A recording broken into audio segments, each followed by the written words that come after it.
I'm Chef Kevin Belton, and I want to talk with you about making sure that you're safe in your kitchen and around the rest of your house as well, but especially in the kitchen. Now, being a chef, I wash my hands a lot. That's just natural. But I want to show you some things that we need to do to keep ourselves safe, plus our family safe. Now, there's always this talk about cleaning. Whether you have wipes, whether you have sprays and different kind of sprays, whether you have a spray that you could spray on knobs and all, it doesn't matter what. Something that I always remember what Grandma used. Grandma always just broke down and used good old-fashioned bleach.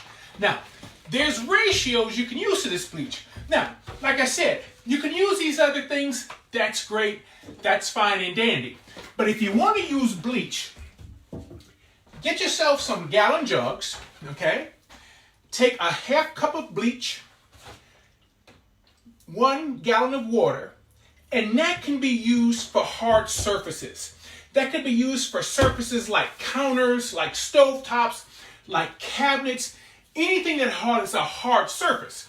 Now, if you take 2 tablespoons of bleach and put into a gallon of water, that is good for things like that are porous, like cutting boards, whether it's a plastic cutting board or wood cutting board.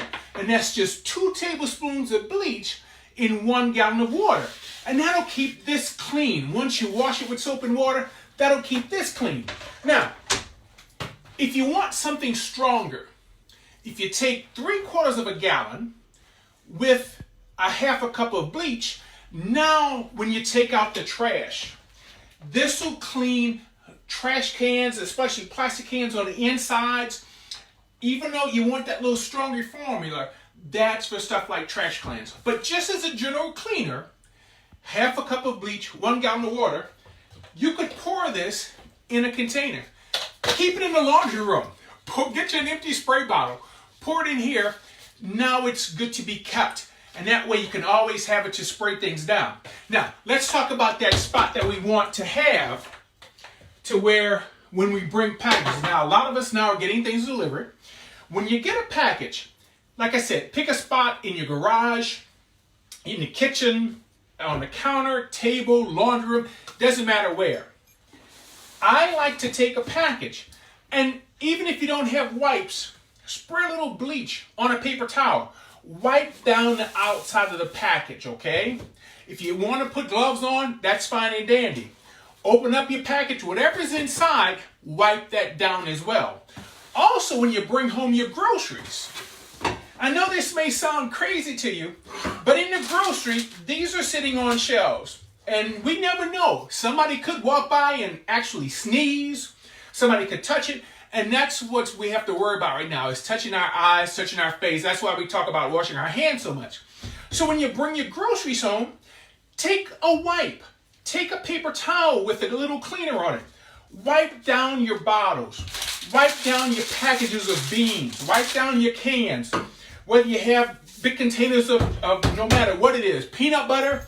I even wipe down the milk container before I put it in the refrigerator. So don't be afraid to wipe it down. And if you always unload in one spot, once you finish wiping down your groceries or packaging at one spot, now you can go ahead and clean that spot off, okay? The other thing that I want to talk to you about is the fact that when we're cooking in the kitchen and we're cleaning, you should have a couple of sponges. One sponge just for dishes, because we don't want to take washing the dishes here, then take the same sponge, go wiping down the stove, wiping down everything else. We want one sponge just only for dishes. And one of the ways we can clean this sponge is if you have a dishwasher and you decide to run it in the dishwasher, run it in the dishwasher through a cycle. That'll help clean it. The other thing is you can microwave it for about a minute. 1 minute in there, it'll kill the bacteria. Same thing by running it in a dishwasher. That hot cycle, then that dry cycle. It'll kill any bacteria on it. Plus, don't be afraid. Throw sponges away. Get new ones. If you see them starting to get ratty, just get a new sponge. So have one just for dishes. You might want to keep another one for counters. Or use whatever you want for counters. But here's what we have to remember.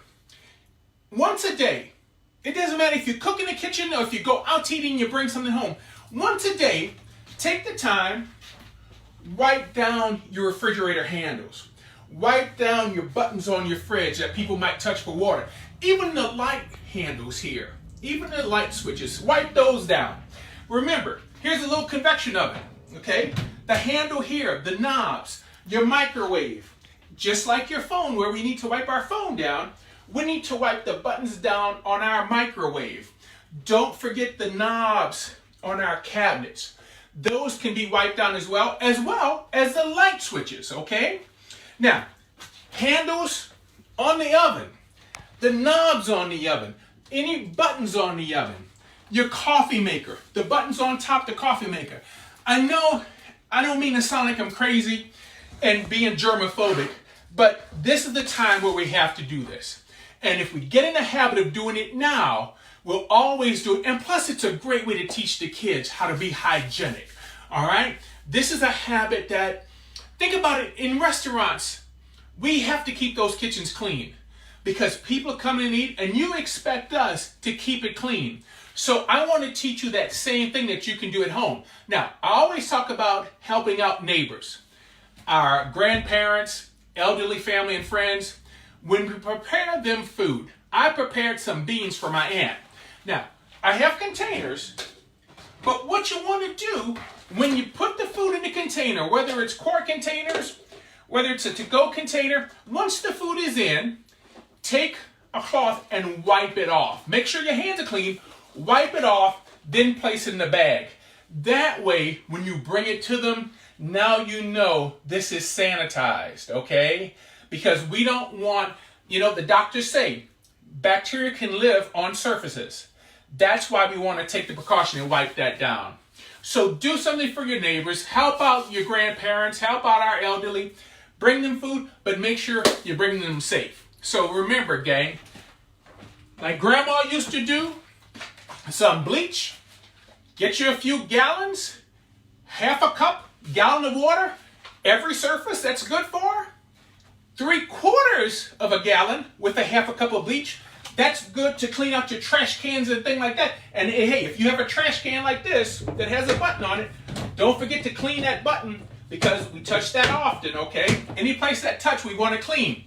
That'll be stronger. And for things like cutting boards, just remember, gallon of water, 2 tablespoons of bleach, get yourself some spray bottles, keep that handy. You can mark on it with a piece of tape. Hey, this is for cutting boards, this is for that, this is for that. And guess what, gang? If you don't have any of that, just rely on the old-fashioned soap and water. Keep yourselves clean, keep yourselves safe. And I'm so happy that you all are watching me today. I wish you safe. I wish you a happy Saturday. And I'm looking forward to seeing you all on Tuesday. Watch me on the cooking segment on WWL when I'll come up with some fantastic recipes for you to work on in your clean kitchen. So for WWL TV, I'm Chef Kevin Belton. Have yourself a fantastic day.